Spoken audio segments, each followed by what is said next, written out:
Hello दोस्तों, Urjit academy में आपका एक बार पुनः स्वागत है। आज हम बात करने वाले हैं उच्चतम न्यायालय के कार्यकारी मुख्य न्यायाधीश, तदर्थ न्यायाधीश तथा उनकी स्वतंत्रता के बारे में। जी हाँ दोस्तों, उच्चतम न्यायालय में कुछ ऐसी कंडीशंस होती है। जब पद रिक्त हो जाते हैं, मुख्य न्यायाधीश का पद रिक्त हो जाता है, तो अब एक कार्यकारी न्यायाधीश की नियुक्ति करना अनिवार्य होता है। तो वो कैसे होता है उसके बारे में हम जानेंगे। साथ ही हम देखेंगे तदर्थ न्यायाधीश क्या होता है। यानी तदर्थ न्यायाधीश यानी जब कभी भी जो कोरम पूरा नहीं हो पाता तो तदर्थ न्यायाधीश की नियुक्ति होती है, तो क्या प्रोसेस होती है इसके बारे में जानेंगे। और हम जानेंगे कि जो उच्चतम न्यायालय है, जो उनके न्यायाधीश हैं, मुख्य न्यायाधीश हैं या न्यायाधीश हैं, उनको कौन कौन सी स्वतंत्रताएं प्राप्त है। स्वतंत्रताएं प्राप्त हैं इसका मतलब ये है कि स्वतंत्रता वो चीज़ होती है जो अपना कार्य जो है किसी के व्यवधान में स्वतंत्रता पूर्वक कर सकें। तो इस दृष्टि से जो है उच्चतम न्यायालय के जो न्यायाधीश हैं उनको कुछ स्वतंत्रताएं भी प्राप्त है। तो इन तीन पॉइंट यानी टॉपिक्स पे हम ये पूरी चर्चा करेंगे। दोस्तों, इसके पहले भी उच्चतम न्यायालय का पहला पार्ट जो है अपलोड किया जा चुका है। उसमें हमने देखा था कि उच्चतम न्यायालय का गठन कैसे होता है, उनको कैसे हटाया जाता है, उनका कार्यकाल कितना होता है एवं उनको वेतन, ये सारी चीज़ें कहाँ से दी जाती है। तो इस चीज़ों पे जो है हमने चर्चा की थी। तो चलिए दोस्तों शुरू करते हैं। अभी तक जिन्होंने चैनल सब्सक्राइब नहीं किया है वो चैनल सब्सक्राइब करें, साथ ही साथ बेल आइकन को जरूर प्रेस करें, जिससे मेरे द्वारा बनाया जा रहा है वीडियो का अपडेशन आपके पास तुरंत पहुंचे। दोस्तों, उर्जित जीएस एकेडमी अब टेलीग्राम चैनल पर भी उपलब्ध है। चलिए दोस्तों शुरू करते हैं।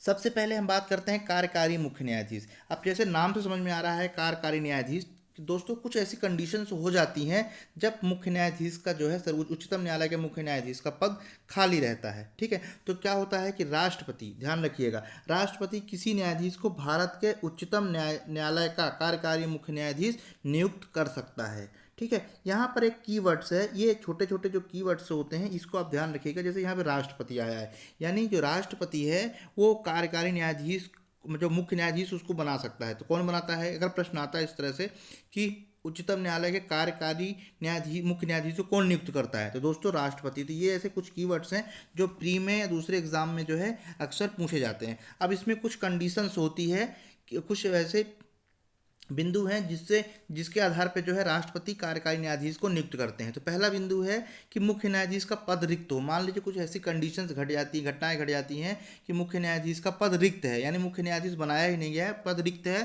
तो कुछ दिनों के लिए कार्यकारी न्यायाधीश की नियुक्ति राष्ट्रपति कर सकते हैं। जो दूसरा है, अस्थायी रूप से मुख्य न्यायाधीश अगर अनुपस्थित है, मान लीजिए किसी कारणवश या उसका स्वास्थ्य ठीक ना होने के कारण मुख्य न्यायाधीश का पद खाली है, उस दौरान भी, यहाँ पे वर्ड आता है अस्थायी रूप से, स्थायी नहीं है, अस्थायी है, तो या बीमार हो जाते हैं, तो उस स्थिति में जो है ये कार्यकारी मुख्य न्यायाधीश की नियुक्ति राष्ट्रपति द्वारा की जा सकती है।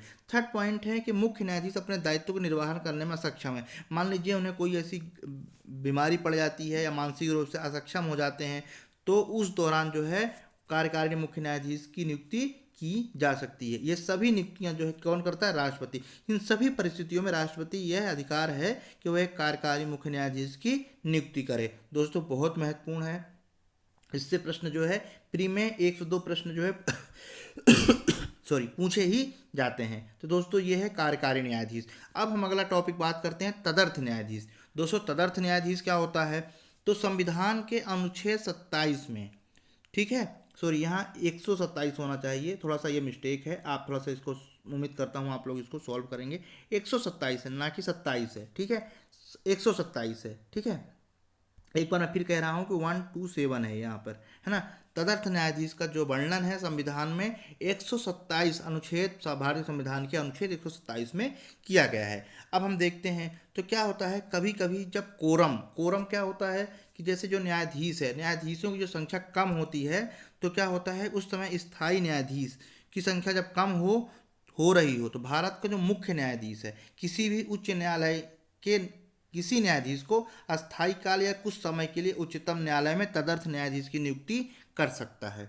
मैं एक बार फिर से रिपीट कर देता हूँ सॉरी, कि जब ये संविधान के अनुच्छेद 127 में तदर्थ न्यायाधीश का प्रावधान है या वर्णन किया गया है, जब कभी कोरम यानी जो संख्या होती है स्थायी न्यायाधीशों की संख्या जो कम होती है और वो पूरी नहीं हो पाती जितना होना चाहिए, यानी कोरम जो है पूरा नहीं हो पाता, तो भारत का मुख्य न्यायाधीश किसी भी उच्चतम न्यायाधीश को, उच्चतम न्यायालय के न्यायाधीश को अस्थायी या कुछ समय के लिए उच्चतम न्यायालय में तदर्थ न्यायाधीश की नियुक्ति कर सकता है। ठीक है, पर इसमें कुछ कंडीशंस है। अब चलिए हम कंडीशंस देख लेते हैं। तो यहाँ पे सवाल उठता है कि तदर्थ न्यायाधीश की नियुक्ति कौन करता है। तो दोस्तों तदर्थ न्यायाधीश की नियुक्ति करते हैं सुप्रीम कोर्ट के मुख्य न्यायाधीश। अब इसमें कंडीशन क्या है, तो मुख्य न्यायाधीश, ठीक है, एक बार देखेंगे, मुख्य न्यायाधीश ऐसा संबंधित उच्च न्यायालय के, मान लीजिए थोड़ी देर के लिए कि वो मध्य प्रदेश उच्च न्यायालय के किसी भी न्यायाधीश को तदर्थ न्यायाधीश बनाना चाहते हैं, तो इसके लिए क्या करना पड़ेगा, इसके लिए उन्हें करना पड़ेगा उच्च न्यायालय के जो जो सुप्रीम कोर्ट के मुख्य न्यायाधीश हैं, उच्च न्यायालय के मुख्य न्यायाधीश और राष्ट्रपति से पहले मंजूरी लेंगे। ठीक है, क्योंकि मंजूरी इसलिए लेंगे क्योंकि उच्चतम न्यायालय के अगर किसी न्यायाधीश को किसी भी दूसरे उसमें संस्था में भेजा जाता है, तो क्योंकि हेड वहाँ पे कौन है, उच्च न्यायालय के मुख्य न्यायाधीश, तो पहले एक बार उनसे पूछना पड़ेगा, साथ ही साथ राष्ट्रपति की पूर्ण मंजूरी लेनी होगी। इसके बाद ही सुप्रीम कोर्ट के मुख्य न्यायाधीश तदर्थ न्यायाधीश की नियुक्ति कर सकते हैं। इसके बाद तदर्थ न्यायाधीश बनने के लिए उनके पास, अब हर व्यक्ति को तदर्थ न्यायाधीश तो बनाया नहीं जा सकता, तो उसमें योग्यता भी होनी चाहिए। योग्यता क्या होनी चाहिए कि उनके पास उच्चतम न्यायालय के न्यायाधीश होने की योग्यताएं होनी चाहिए। ठीक है, जैसा कि मैंने पिछले वीडियो में बताया है कि उसमें कौन कौन सी उसमें योग्यताएं होनी चाहिए, तो सारी चीज़ें जो है आप वहाँ पे देखिएगा। तो इसके बाद जो है उनकी योग्यताएं किसके अकॉर्डिंग होनी चाहिए, उच्चतम न्यायालय, क्योंकि उन तदर्थ न्यायाधीश कहाँ बनाया जा रहा है, उच्चतम न्यायालय में। तो किसी भी संस्था के लिए अगर आप कोई भी व्यक्ति हो या कोई इंस्टीट्यूशन हो या कोई ऐसी संवैधानिक संस्था हो जिसमें किसी भी व्यक्ति को अगर भेजा जा रहा है, तो उसकी योग्यताएं यानी उसकी जो भी है क्वालिफिकेशन फुलफिल होनी चाहिए। तो सेम यहाँ पर भी है कि अगर किसी भी उच्च न्यायालय के न्यायाधीश को उच्चतम न्यायालय में तदर्थ न्यायाधीश बनाया जाता है, तो उसको उस संस्था की यानी उच्चतम न्यायालय की योग्यता होनी चाहिए। इसके बाद जो है तदर्थ न्यायाधीश को शक्तियां और विशेषाधिकार उच्चतम न्यायालय के न्यायाधीश के समान जो है प्राप्त होती है, ध्यान रखिएगा। तो यहाँ पर क्वेश्चन बनता है तदर्थ न्यायाधीश की नियुक्ति कौन करता है। कभी कभी आजकल जिस तरह से प्रश्न बन रहे हैं कि उसमें कर सकते हैं कि ए बी 1 2 जैसे होता ना, ये आंसर पहला, जैसे ए पॉइंट में जो है ए और 2 दोनों सही है, फिर 2 3 सही है, फिर अकेला 1 सही है। तो इस टाइप में प्रश्न जो है आजकल विशेष तौर पे पूछे जा रहे हैं, तो इस चीज़ को जो है विशेष तौर पे ध्यान रखिएगा। इसलिए ये पूरा टॉपिक एक एक पॉइंट्स आपको अच्छी तरह से पता होना चाहिए। तो दोस्तों ये है तदर्थ न्यायाधीश। इसके बाद जो है अब हम बात करते हैं उच्चतम न्यायालय की स्वतंत्रता। दोस्तों किसी भी इंस्टीट्यूशन की स्वतंत्रता इसलिए आवश्यकता है क्योंकि वो स्वतंत्रता पूर्वक कार्य कर सके, क्योंकि जैसा कि हम जानते हैं कि कार्यकारिणी अविधायिका और प्लस न्यायपालिका ये सब मिलके बनती है। ठीक है, तो कार्यपालिका और जो विधायिका है वो न्यायपालिका में क्या करे, इंटरफेयर ना करे, इसलिए जो है उनको कुछ स्वतंत्रताएं दी गई हैं जिससे कि वो अपना कार्य पूरा कर सके। यानी कहने का मतलब ये है कि विधायिका कभी भी न्यायपालिका में व्यवधान किसी प्रकार का ना डाल पाए।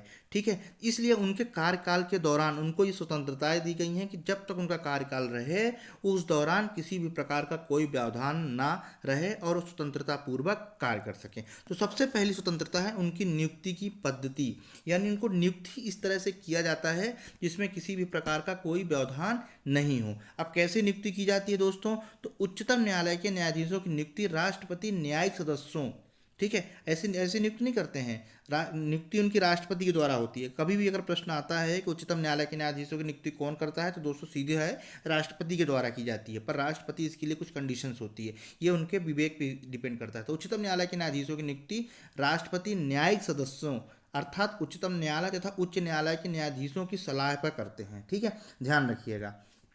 ये ये कहने का मतलब ये पद्धति है, ये नियुक्ति की पद्धति है जिसमें किसी प्रकार का मतलब, इसमें देखिए किसी भी कार्यपालिका का कोई हस्तक्षेप नहीं है, किसी ना मंत्री का ना किसी सांसद का कोई हस्तक्षेप नहीं, किसी भी प्रकार का कोई हस्तक्षेप इसमें नहीं है। तो उच्चतम न्यायालय के न्यायाधीशों की नियुक्ति राष्ट्रपति के द्वारा न्यायिक सदस्य, अब न्यायिक सदस्य कौन कौन से होते हैं, उच्चतम न्यायालय तथा उच्च न्यायालय के न्यायाधीशों की सलाह पर ये करते हैं। ठीक है, अब क्या है, यह व्यवस्था कार्यकारिणी के पक्षपात में कटौती करती है। देखिए जो कार्यकारिणी होती है उसके पक्षपात नहीं कर सकते इसमें आप, किस तरह की कोई विधायक या कोई सांसद या MP ये कहे कि इसमें ये होना चाहिए, ऐसा नहीं है। इसलिए जो है उनको इससे दूर रखा गया है। इसमें जो है सलाह किसकी ली जाती है, केवल न्यायिक लोग, जो न्याय उस फील्ड से लोग हैं उन्हीं से जो है इसमें सलाह ली जाती है, एवं यह सुनिश्चित करती है कि न्यायिक नियुक्ति राजनीति पर आधारित नहीं है। ठीक है। तो इस तरह से क्या हुआ, ये उनकी जो पद्धति है, नियुक्ति की पद्धति है उच्चतम न्यायालय के न्यायाधीशों की,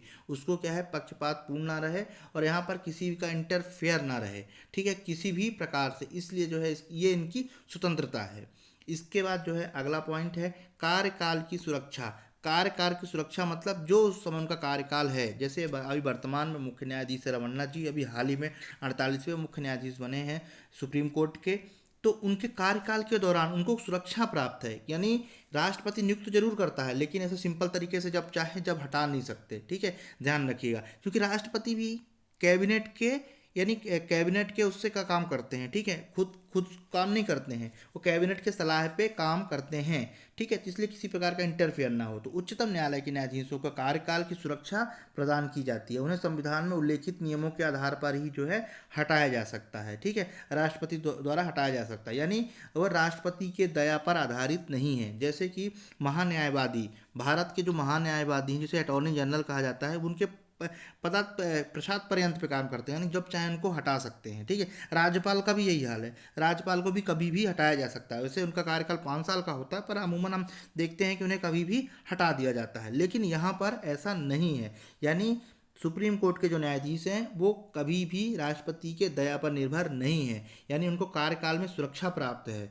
ठीक है, जो नियम संविधान में बनाए गए हैं उसी नियम के तहत उनको हटाया जा सकता है, ठीक है। ये ध्यान रखिए कि काफ़ी महत्वपूर्ण पॉइंट्स हैं और अक्सर प्रश्न इनसे बनते हैं। थर्ड पॉइंट है निश्चित सेवा शर्तें, यानी उनके जो कार्यकाल है और सुप्रीम कोर्ट के उच्चतम न्यायालय के जो न्यायाधीश हैं, मुख्य न्यायाधीश हैं, उनकी जो है सेवा में कुछ शर्तें हैं, ठीक है, उन पे किसी प्रकार का मतदान नहीं, किसी प्रकार का परिवर्तन नहीं जिससे कि उनको नुकसान हो। एक बात जो सुनिश्चित कर दिया गया पद देते देते समय, वो उनके कार्यकाल तक में किसी भी प्रकार का कटौती नहीं होगा, सिवाय कब, जब वित्तीय आपातकाल होगा। मैं उसमें आगे आपको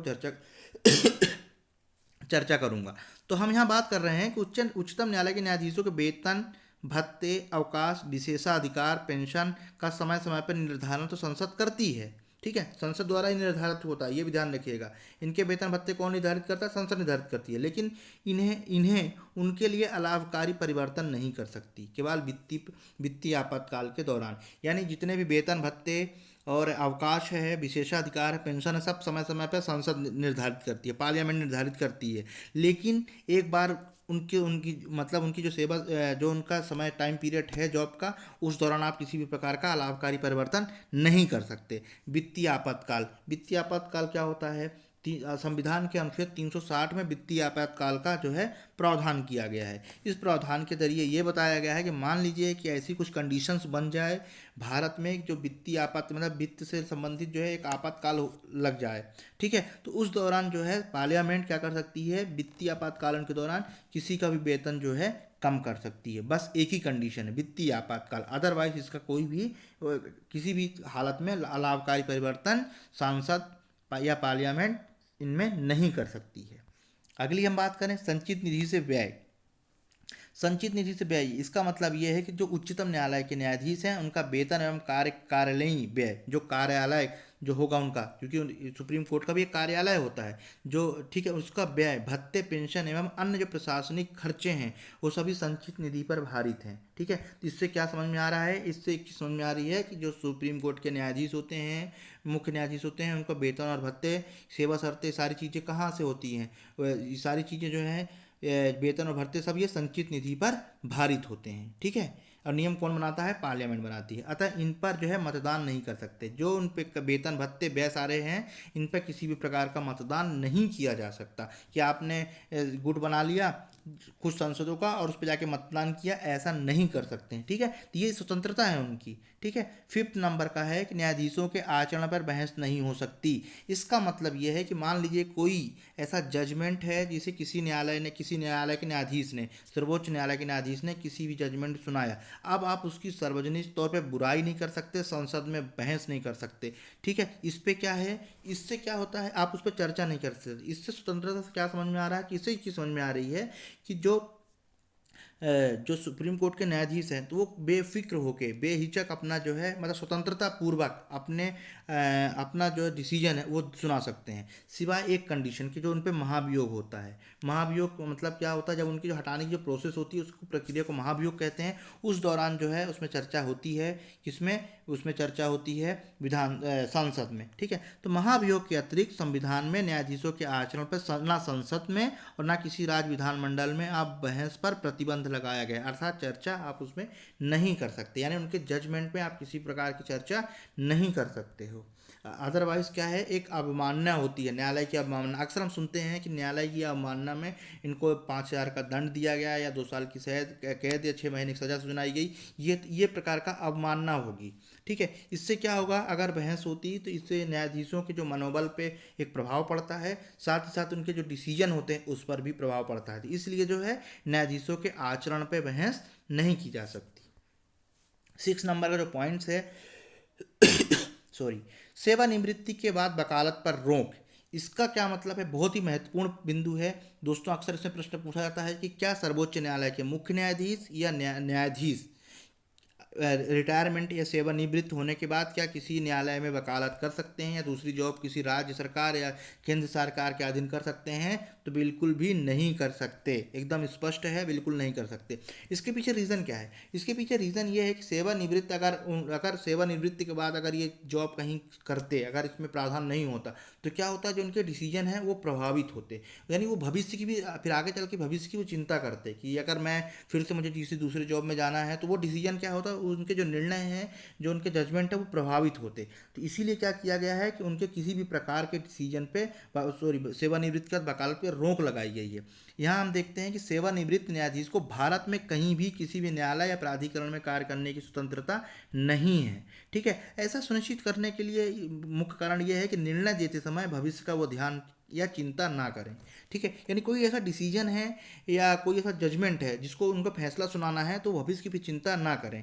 ठीक है, इसीलिए क्या किया गया है कि सेवानिवृत्ति के बाद जो है वकालत पे पूरी तरह से उनकी रोक है, प्रतिबंध लगाया गया है। ठीक है, इसके बाद 7वां पॉइंट है अपनी अवमानना पर दंड देने की शक्ति, यानी उच्चतम न्यायालय उस व्यक्ति को दंडित कर सकता है जो उनकी अवमानना करे, अर्थात न्यायालय के कार्यों और फैसलों जो उन्होंने डिसीजन दिया है उस पर क्या करें, उसकी आलोचना करें। यानी इसीलिए जो है किसी भी आपने अक्सर देखा होगा कि कोई जजमेंट आता है, किसी भी बड़े बड़े जजमेंट आया, चाहे कश्मीर का हो, बाबरी मस्जिद, किसी भी संबंधित हो, तो किसी भी व्यक्ति ने, किसी भी इंस्टीट्यूशन ने आज तक कभी ये नहीं कहा कि ये फैसला ऐसा है। हाँ, हम अक्सर अब सुनने में मिलता है कि हम सुप्रीम कोर्ट का या न्यायालय का सम्मान करते हैं, उन्होंने जो दिया होगा सही दिया होगा, यानी उनकी सार्वजनिक रूप में कभी भी आलोचना नहीं की गई है। उसके पीछे रीज़न यही है कि इससे क्या होता है कि जो न्यायालय है उसका मनोबल गिरता है। अगर उसकी सार्वजनिक तौर पर आलोचना होती है तो उसकी प्रतिष्ठा कम होती है, मर्यादा, मान सम्मान, ये सारी चीज़ कम होती है। इसीलिए जो है अवमानना पर दंड देने की जो है उनको शक्ति प्रदान की गई है। आगे हम बात करते हैं अपना स्टाफ नियुक्ति करने की स्वतंत्रता, यानी जो भारत के मुख्य न्यायाधीश हैं वो बिना कार्यकालीन हस्तक्षेप के, यानी किसी भी कार्यकालीन हस्तक्षेप के स्वयं का, अक्सर हम देखते हैं कि जो कोर्ट होती हैं, जितनी भी न्यायालय होती हैं, वहाँ के जो कर्मचारी होते हैं तो वहाँ की नियुक्ति वहाँ के जो मुख्य न्यायाधीश होते हैं, जो मुखिया होता है वही करते हैं। ठीक है, उसमें किसी भी कार्यकारी का जो है नहीं होता। जैसे उदाहरण के लिए हम बात करें, मध्य प्रदेश में अगर किसी भी कोर्ट में किसी भी नियुक्ति होती है तो वहाँ के कोर्ट के द्वारा ही नियुक्ति की जाती है, यानी वहाँ के न्यायालय के द्वारा ही नियुक्ति की जाती है, ना कि कोई ऐसे इंस्टीट्यूशन के द्वारा की जाती है। ठीक है, तो इसलिए जो है जो स्टाफ है, स्टाफ जिसे बोला जाता है ना, तो स्टाफ को नियुक्ति करने की उनको स्वतंत्रता है। भारत के मुख्य न्यायाधीश को बिना किसी कार्यकाल हस्तक्षेप के या अधिकारी कर्मचारियों के वो अपना नियुक्ति करने का अधिकार है, वो एवं सेवा शर्तें भी तय करने का उनको अधिकार है। आखिरी लास्ट पॉइंट है उच्चतम न्यायालय के न्यायाधीशों न्याय क्षेत्र में कटौती नहीं की जा सकती है। ठीक है, इसका मतलब है कि संसद पार्लियामेंट को उच्चतम न्यायालय के न्याय क्षेत्र एवं शक्तियों में कटौती करने का अधिकार नहीं है। संविधान में उन्हें इसके न्याय क्षेत्र एवं विभिन्न कार्यों का उल्लेख कर सकती है, हालांकि इसमें वृद्धि कर सकती है पर उसमें किसी भी प्रकार का कटौती नहीं कर सकती है। ठीक है, तो दोस्तों ये जो है 9 बिंदु थे उनकी स्वतंत्रता से रिलेटेड, अक्सर प्रश्न इससे पूछा जाता है। तो आप जो है इसमें कार्यकारी जो मैंने पहले बात की कार्यकारिणी, जो कार्यकारी मुख्य न्यायाधीश होते हैं, तदर्थ न्यायाधीश क्या होते हैं, और जो न्यायाधीश होते हैं सुप्रीम कोर्ट के, उनको कौन कौन सी स्वतंत्रताएं प्राप्त हैं, इस पे जो है हमने चर्चा की। उम्मीद करता हूँ आप लोगों को अच्छी तरह समझ में आया होगा। अगर इसमें किसी समझ आपको कोई ऐसा कोई डाउट है, आप मुझे कमेंट्स बॉक्स में बताएं, मैं उसका जो है जवाब जरूर दूंगा। इसके बाद जो है अगला वीडियो आएगा, वो वीडियो आएगा कि इनके कार्य कौन कौन से हैं, क्षेत्राधिकार कौन कौन से हैं, तो इन्हीं सभी चीज़ों पे जो है इनके चर्चा होगी। तो दोस्तों कम से कम इस पे 5 से 6 वीडियो बनेंगे, बहुत महत्वपूर्ण है, बड़ा टॉपिक है और धीरे धीरे करके जो है ये आगे बढ़ेगा। तो चलिए दोस्तों पढ़ते रहिए। नमस्कार।